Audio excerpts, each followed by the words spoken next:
지리산의 속삭임.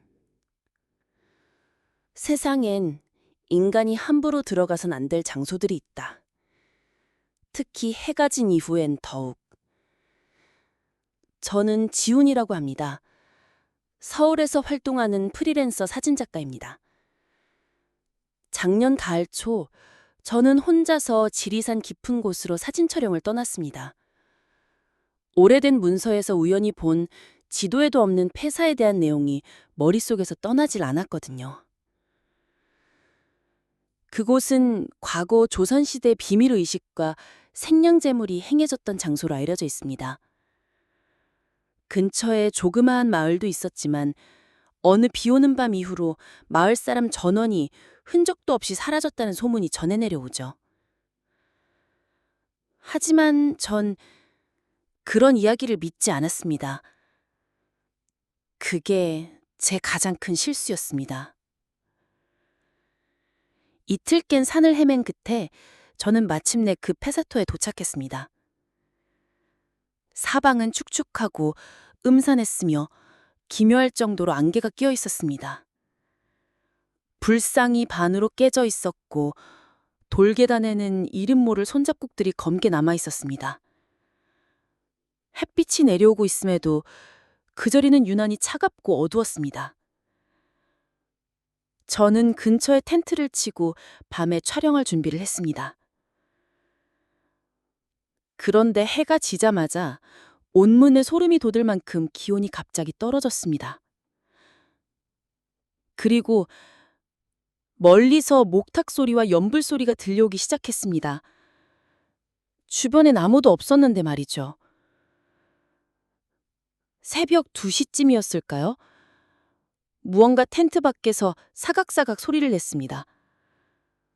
손전등을 들고 나가보니 한복을 입은 긴 머리의 여인이 폐사 입구에 서 있었습니다. 등을 제 쪽으로 돌린 채 미동도 하지 않고 말이죠. 그 순간 몸이 굳어버린 듯 움직일 수가 없었습니다. 그리고 그녀는 천천히 고개를 돌렸습니다. 얼굴은 눈이 없었고 입과 이마에는 거칠게 꿰맨 자국들이 가득했습니다. 그녀는 미소를 짓고 있었습니다. 저는 그대로 도망쳤습니다. 하지만 돌아가는 길은 사라지고 숲은 마치 미로처럼 바뀌어 있었습니다. 어디로 가도 누군가 제 뒤를 따라오는 듯한 느낌이 계속 들었습니다. 하지만 뒤를 돌아봐도 아무도 없었습니다.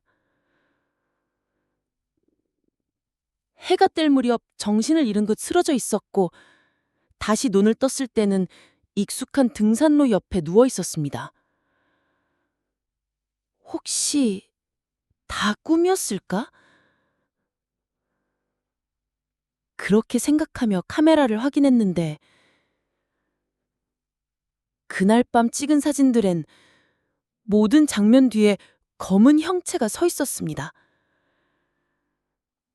사진이 뒤로 갈수록 그 형체는 점점 가까워졌고 마지막 사진에선 그 형체가 제 바로 앞에 서 있었습니다. 그리고 그 얼굴은 저와 똑같이 생겼습니다. 지리산에서 내려온 이후 저는 거울을 볼 때마다 거울 속 저가 정말 나인지 확신할 수가 없습니다. 폐사 근처에선 절대 잠들지 마시오. 특히 가을엔 연불 소리를 들었다면 절대로 대답하지 마시오.